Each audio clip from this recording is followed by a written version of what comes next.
على ربى الأنس شيدنا مدارسنا بالآي نروي فؤادا كان عطشانا أهلا وحبا وتشريفا بمقدمكم بمدرستهم دار السعد ألوانا. It's a highly detrimental for our spirituality towards Allah. One is jealousy and one is pride. So a person reads every morning, Allahumma ma asbaha bi min ni'matin, aw bi ahadim min khalqik, faminka wahdak la sharika lak, falak alhamdu wa lak shukr. Oh Allah, whatever bounties I have upon me today, whether in terms of my looks, my intellect, my wealth, my acceptance in society, the religion that I have, the spirituality that I have, whatever we ascribe as position.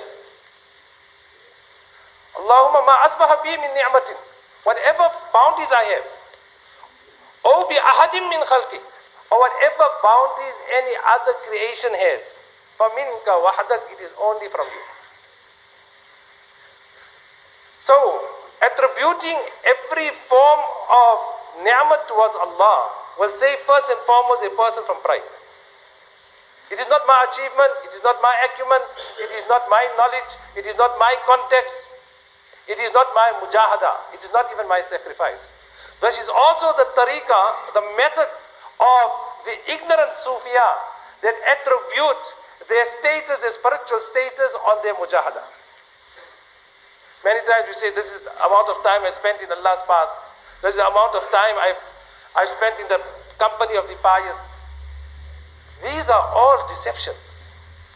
Mawlana Shafii Thanvi rahmatullah alayhi has written that alladhina yunsibuna kamalatihim ila mujahadatihim, those that direct their status towards their mujahada and sacrifice, this is a speech of people that are ignorant. It's not what you have done, it's Allah's bounty.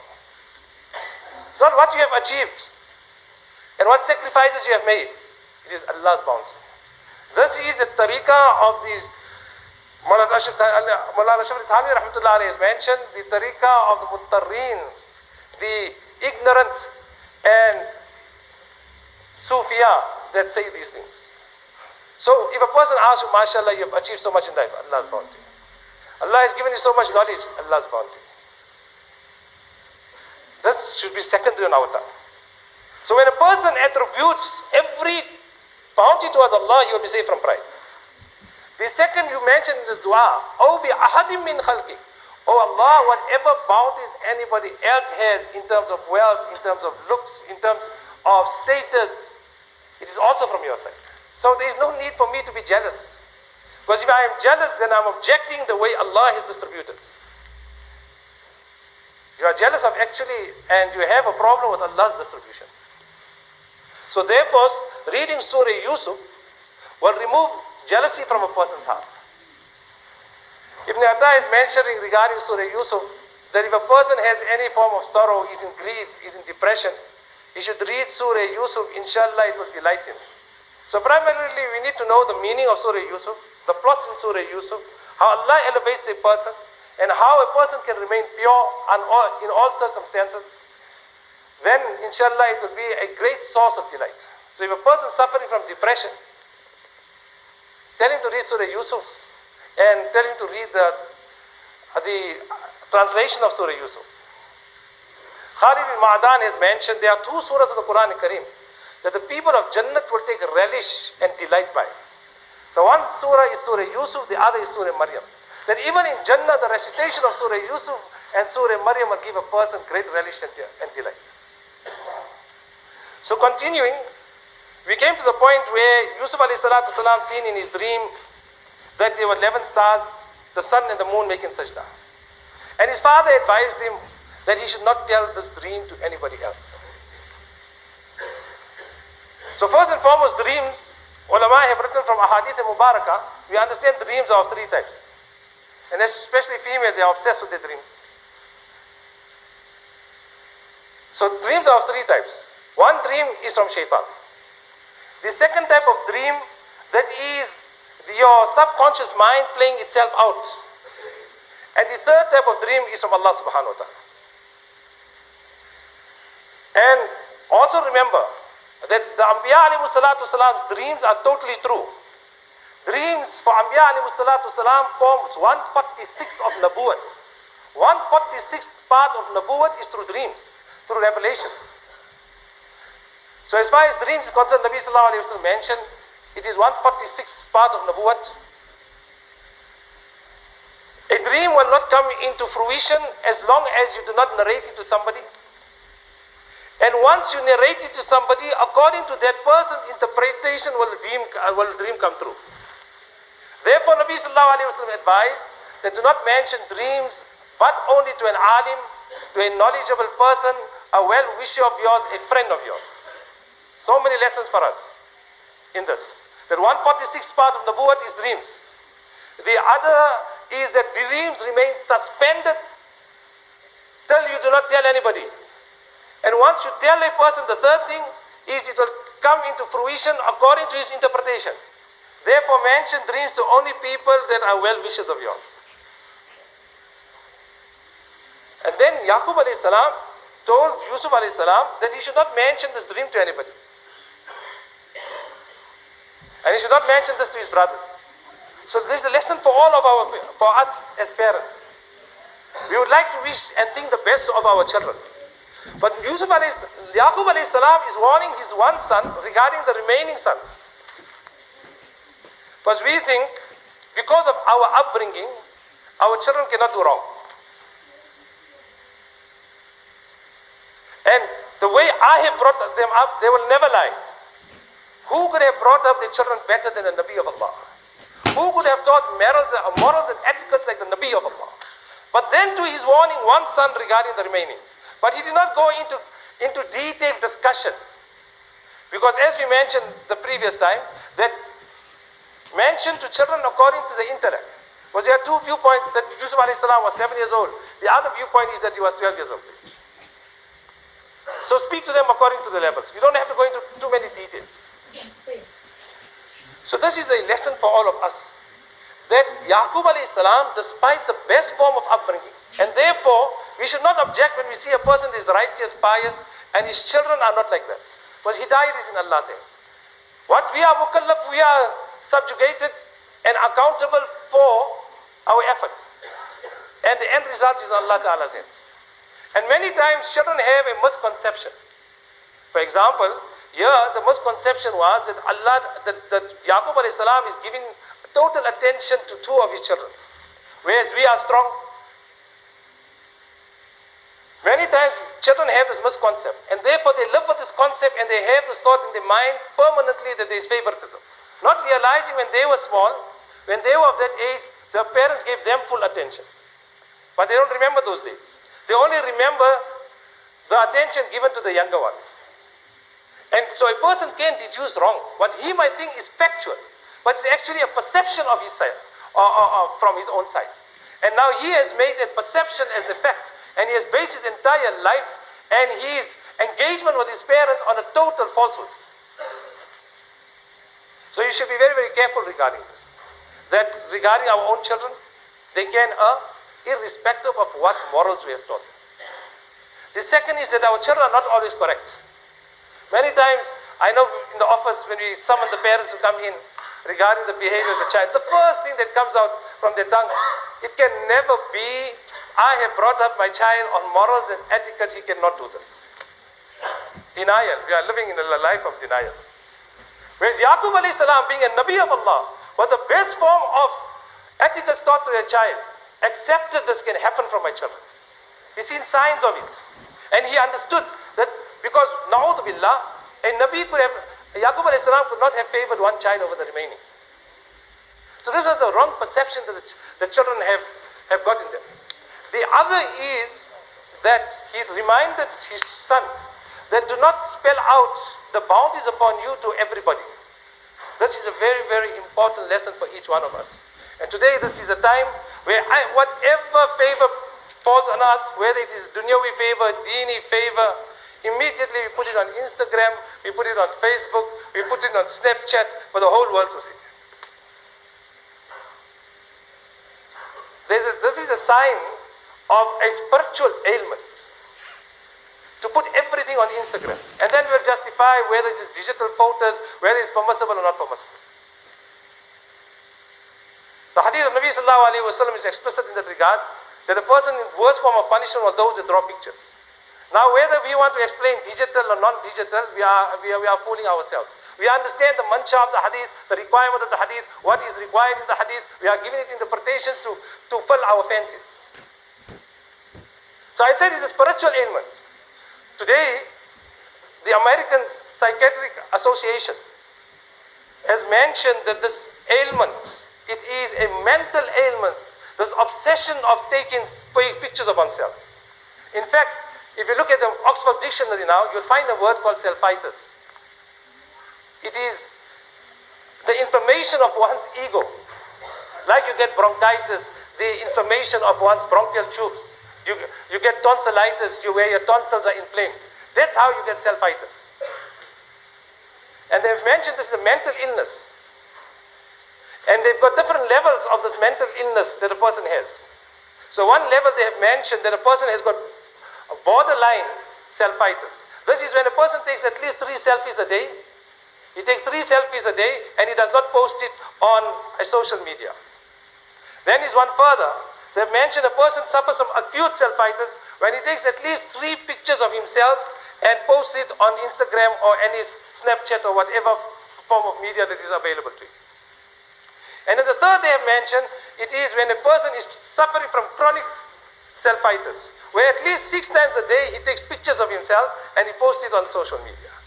And today we find on each day how the table looks, we put it on Instagram. How a new car looks, we put it on Instagram. What clothes we want for Eid, we put it on Instagram. Our ibadat has also come to that level. We are making qurbani, rather than thinking about the sacrifice of Ibrahim alayhi salatu salam. Our knife is on the sheep, but we are thinking about ourselves and we're telling somebody take a picture.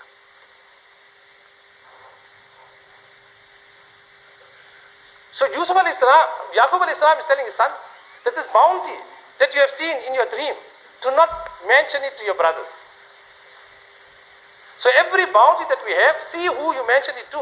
Because there are people that are jealous of us all the time. Now then we complain there is jadoo in our house. Some nazar has fallen on our house. You have taken every achievement of yours and put it for the world to see. And then you are talking about the ailments that come from there. That we have to learn. Who you mention the dream to, very, very important. Understand the nature of the people that listen to the dream. And then also don't display the bounties of Allah upon you just to everybody. And in fact, this article continues regarding from the Western perspective and Western medicine, whether there is a cure for this ailment. They have said presently we have no cure for this ailment of selfitis. The only thing that the psychologists and psychiatrists are using is a therapy called cognitive behavioral therapy, which just aids in understanding the situation but does not solve the problem. Inshallah, from the perspective of deen, there is cure for it. A person needs to sit in the company of the pious and the righteous. Connect yourself to Quran Kareem and listen to the talks of deen, and inshallah it will cure this obsession of oneself. And today every child is obsessed with him. This is an excursion of humility, not of promoting oneself. So Yaqub alayhi salatu salam taught his children these lessons. And then also we learn from the ahadith and mubarakah that if a person sees an evil dream, he should not mention it to somebody. And there are a few remedies of it that has come in the ahadith. That one is a person should blow or spit on the left hand side. Then repair to salah. Make dua that the evil does not touch you. So whenever you see an evil dream, this is the way you should engage with it. If it's a good dream, there is no harm in mentioning to people that are your well-wishers, people that are knowledgeable regarding the interpretation of the dream. Because as the hadith mentions, that the dream will play out according to the interpretation of another person. So taqdeer is also of two types, ulama have written. One is taqdeer mubram, one is taqdeer mu'allaq. That which is totally absolute, which cannot be changed. The other is mu'allaq, pending. Like the hadith mentions that it will be pending on the interpretation of a person. So if a person does see an evil dream, then turn towards salah, turn towards tawbah, turn towards istighfar, turn turn towards spitting and asking Allah Ta'ala to save you from the evil. Inshallah, Allah will safeguard you from that thing. Whether it is permissible or not permissible, it is not totally haram to mention a bad dream. For example, yes, it is preferable that you not mention a bad dream to anybody else. Nabi Karim sallallahu alayhi wa sallam on the occasion of Ahad seen a dream, where he seen his sword Zulfikar breaking into two, where he seen a cow being slaughtered. And immediately the interpretation of the dream was the demise and the shahadat of Hamza radiallahu ta'ala and Sahaba. Despite that, he mentioned this dream to the Sahaba radiallahu ta'ala. So you can, but preferable you don't. It's good dreams, you are allowed to tell somebody, but provided it is your well-wisher, and do not display your bounties openly. And as you mentioned at the beginning, attribute every bounty of yours to Allah subhanahu wa ta'ala. Then he told his son not to tell, and then he mentioned, وَكَذَلِكَ يَجْتَبِيكَ, Allah Ta'ala says, وَكَذَلِكَ يَجْتَبِيكَ رَبُّكَ وَيُعَلِّمُكَ مِنْ تَعْوِيلِ الْأَحَادِيثِ. In this way, Allah Ta'ala has chosen you. And we see how Allah Ta'ala, this is a lesson for each one, Surah Yusuf. At the end of the ayat, it says, Ayatul Lisa'ilin. It is signs for those that seek the truth, that want to hear the truth, that want to find Allah. How Allah chooses from the bottom of the well, Allah Ta'ala takes Yusuf alayhi salatu salam to kingdom eventually. So no person should be despondent no matter what situation you are in. Allah subhanahu wa ta'ala can elevate and change and transform a person's condition under whenever Allah Ta'ala wants. So وَكَذَلِكَ يَجْتَبِيكَ رَبُّكَ وَيُعَلِّمُكَ مِنْ تَعْوِيلِ الْأَحَادِيثِ. Allah has taught you the interpretation of dreams. Thus, from this ulama have written, the interpretation of dreams is a special acumen and gift that Allah bestows on whom He chooses. One is we can read books of interpretation of dreams to get some understanding. But true interpretation of dreams is a knowledge bestowed by Allah alone. Because Allah Ta'ala says, وَيُعَلِّمُكَ مِنْ تَعْوِيلِ الْأَحَادِيثِ. And He had taught you the interpretation of dreams. وَيُتِمَّ نِعْمَتَهُ عَلَيْكَ وَعَلَىٰ آلِ يَعْقُوبَ. And He will fulfill the ni'mats upon you and upon the progeny of Yaqub alayhi salatu salam. This is referring to the Nabuwat, that inshallah Allah Ta'ala will eventually give you the greatest of bounties, that is of Nabuwat. وَيُتِمَّ نِعْمَتَهُ عَلَيْكَ وَعَلَىٰ آلِ يَعْقُوبَ كَمَا أَتَمَّهَا عَلَىٰ أَبَوَيْكَ مِنْ قَبْلِ. Like how He has given these ni'mats to your forefathers Ibrahim, Ishaq. إِنَّ رَبَّكَ عَلِيمٌ عَلِيمٌ Hakim. Allah Ta'ala is all knowledgeable. He knows exactly to whom He gives Nabuwat, what qualities they have within Him, and His knowledge is totally controlled by His hikmat, His wisdom. Allah Ta'ala give us all tawfiq, inshallah, that we understand these very, very important lessons of how Allah subhanahu wa ta'ala elevates a person, how to stay away from wrong under all circumstances, how to stay away from temptations, and how Allah subhanahu wa ta'ala elevates a person in all circumstances. Allah Ta'ala gives us all tawfiq.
الحمد لله علي الذات عظيم الصفات سميع السمات كبير الشان جليل القدر رفيع الذكر مطاع الأمر جلي البرهان فخيم الاسم غزير العلم وسيع الحلم كثير الغفران جميل الثناء جزيل العطاء مجيب الدعاء عميم الإحسان سريع الحساب شديد العقاب عليم العذاب عزيز السلطان ونشهد أن لا إله إلا الله وحده لا شريك له في الخلق والأمر ونشهد أن سيدنا ونبينا وشفيعنا ومولانا محمدا عبده ورسوله المبعوث إلى الأسود والأحمر المنعوت بشرح الصدر ورفع الذكر وصلى الله تعالى عليه وعلى آله هم خلاصة العرب العرباء وخير الخلائق بعد الأنبياء أما بعد فيا أيها الناس واحد الله فإن التوحيد رأس الطاعات